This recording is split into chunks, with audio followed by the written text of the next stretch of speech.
So here we have straight long lines. They probably don't look that big, but they're actually half machine size or my whole almost hand size. So they are pretty big, pretty long lines. Yeah, especially like those. So when it comes to these, you're gonna be like super careful because they just have to be straight. They can't be semi-straight, a little bit straight. They just need to be nice, long and straight. What we do is we always pick up ink enough for like 2 lines. But before we go to the long ones, we gotta do the shorter ones, just so you kind of warm up the area. We can do it here. But even with these, I would recommend to go in like one go. So you start, go, turn around, and come back. See where lining in all directions comes super important. You start, you go up, gotta be like nice, slow, steady, and then you turn around and you come back down with the same line. See again where lining both directions comes really important. You don't want to split that line apart. We will have to split some apart because it's just long. Some of them will be just long and you're gonna run out of ink quite a lot. But till then we can line it. So for example, like this line, this comes first and then these come after that, which means I need to line this line first. So I can see how far I can line from like here, and you have to be really steady. Losing, you don't want to make wobbles. It's really clean, soft, not soft, just straight. And then boom, 1 line's down, half, maybe like 4 quarter of it. And then we can go up and down again. And as you can see, you have to be really careful with corners to make them really round. And then you go from a round shape to straight in 1 take. And I know these lines might be hard, but you gotta try to do them in 1 take. This line here is probably too long to do in 1 go, whereas I can actually still try. We'll see how it goes. So probably this one I'm gonna start from bottom to go up, and then we turn around, and then now we're lining downwards. Well, you almost saw what happened. So when we do the longer lines, for example, because we starting to do more and more longer ones, I will line, as you can see, I'm gonna levitate my hand. So imagine there's nothing underneath here, yeah, there's space. So you could touch a little bit, but it's so little it doesn't even block. It's just barely there. But essentially, if we put this as in on my pinky, that's where the weight all goes, and then you have a little bit of friction against the skin, and it allows you to slide against it really nice like this in 1 go, and then you just continue again, and the friction is enough that you can still do the long lines, but it's little, so you can still kind of glance in and slide it. Then for example here we can outline with like full arm being down, and as you can see I'm pushing my fingers, my wrist, all of it forwards, and obviously there's only so much you can push forward. So before you park your hand like this, make sure when you put it down you can test it, you can see if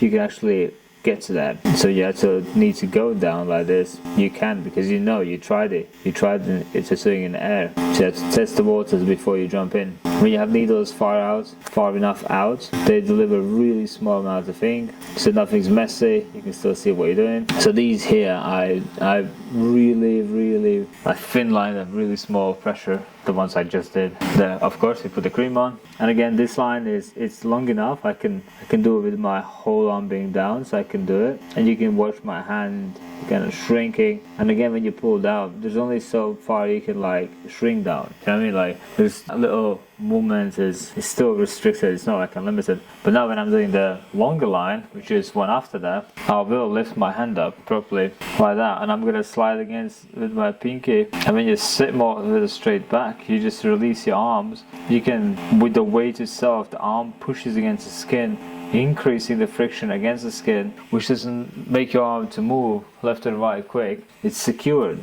So this one I can just put my whole palm down.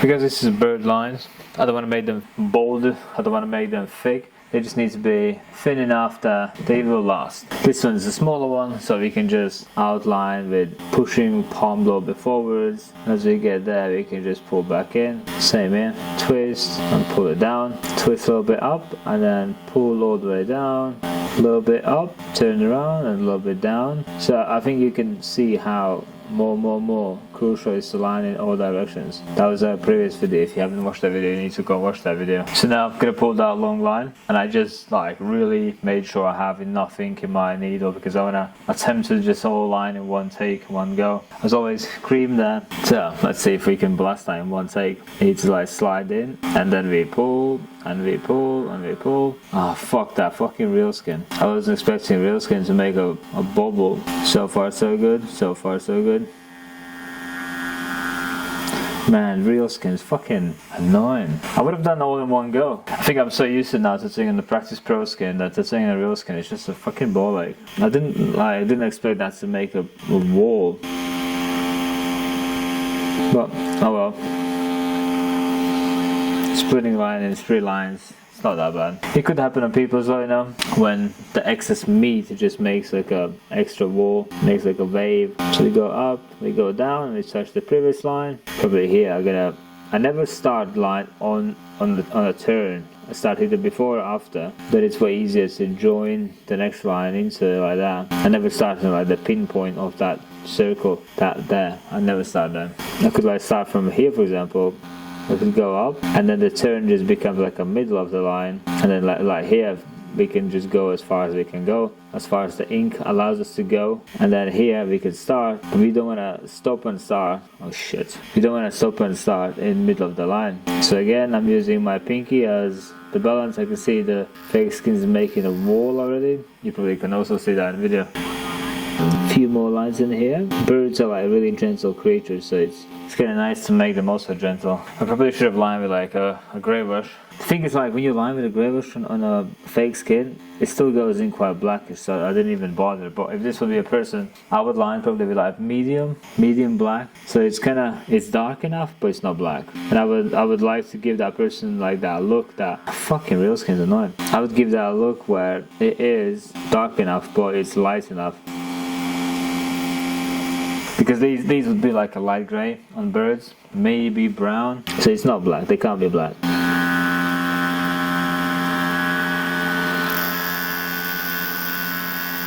So this area is just about to be lined. I really want to make a long line now, but I feel like again the face skin is gonna make a wobble. And I'm so used to like dragging those lines on people that it's hard that it doesn't do it here. Because if this is on a person, I would just squeeze that long line like nothing, like as long as possible. That's what we'll do on a person, on a human. You can see I've got a little circle here. So now we switch to this side, and again I'm probably going to start with these little ones, the small ones. And because these lines are really small right next to each other, it's really crucial to like not make a mess, so you don't have to clean all the time, so you don't wipe off the stencil. With the stencil, we don't want to wipe it off.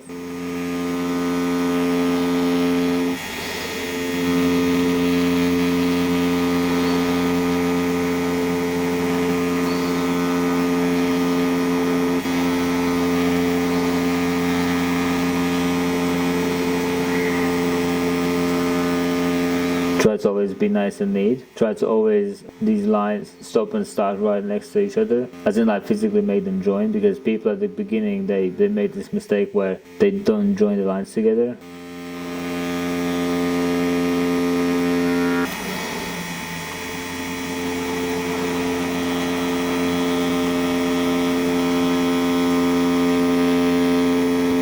Now we got the longer lines, which means again think about where you position yourself so you can blast in one go. I'll see if I can line these lines, not making the real skin bubble again.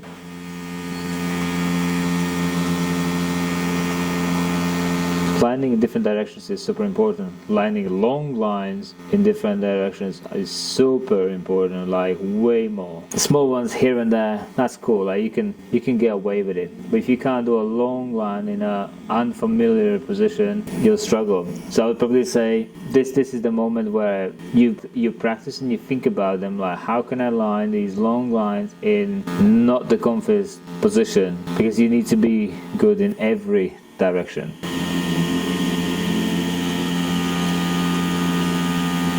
And I've been there before where I'm thinking, nah, I don't need to practice that, And then somehow it happens where people come in and I'm doing a back or something, and you physically can't just flip people as you please. And sometimes people are struggling to like lean on one side, or they have like a leg aches, or they have back aches, or they have some issues what restricts them from moving, and then you end up the only person who's able to move, and you'll struggle. Like if you can't be able to do any direction you please, you'll struggle. And sometimes just line on the body in different direction, the line is going to go in way easier than lining on other direction, weirdly enough. But there are some sections where if you line up, you'll go in. If you line down, nothing's going to go in. So you have to like be able to line the whole thing up, and then vice versa. Sometimes you line sideways and it goes in better than going down, and then you make the decision that you now need to do all that lining sideways. And some of the lines could be not comfortable lining sideways, but you gotta become like resilient to that. You gotta become like a person who can easily do them with no problem whatsoever. Especially like here, we can line like here down, and then we slide in here, and then I come out, go back in. So that makes that fade, and then I can turn, I can pull it down to me, turn again, pull it out, come back in. Another good reason to have thin and bold lines, as in like the feathers are thin because they are quite light in nature, they are soft, they have not much weight. And if you do them with really fine lines or finer lines than others, that itself justifies what that is. Whereas if you see a snake, it is more evil creature in life. Which means if you make it evil and if you do it bolder, again, visually it makes more sense, and then your design gets explained way better by the line size itself. If you keep all the lines exactly the same, they keep the same value, they keep the same meaning, they have the same storyline almost, but snake and the bird is not the same. Snake and the feather is not the same, and they would not feel the same. They would not taste the same. They would not be nothing about the same. And I do like to showcase that in line work. I do like to make softies more softer, and then boldies more bolder, or evil more bolder, more heavier, darker. Just so when you look at it, you fear it more. When you look at these, they're just nice, delicate. And then that's one of the reasons why I picked so black pattern inside the snake, because you would just think, damn, that's a lot of poison in that snake. As you can see, we have lined all the 14 liner snakes. We have lined the 3 liner insides. These all lined. I think that's about it. I can't see anywhere that I've missed a line, which means next we're going to touch our shading. We're going to take big mags like 15, 19, 23, something like that. On fake skins, I'm going to use extra light. On human skin, I will just use medium, dark, light, just because it's a fake skin, absorbs like stupidly fast, and then if you use any of those colors, it will just be absorbed really, really fast. But on the fake skin, you have to use extra light to get all the shades you need. Literally, that's all you need, one bottle of extra light, and then your problem is solved. And humans, you do need all the shades necessary, but shading is next. And then we're going to think about light source. We're going to think about where light comes, how it creates the shadows, how it drops the shadows, what blocks what, what's ahead of what, what's in front of what. And then we're going to build the shadows slowly, gradually, and that's in our next video. But from now, I hope you learned, I hope you studied, and I hope you're on a new level. So I'll see you in the next video.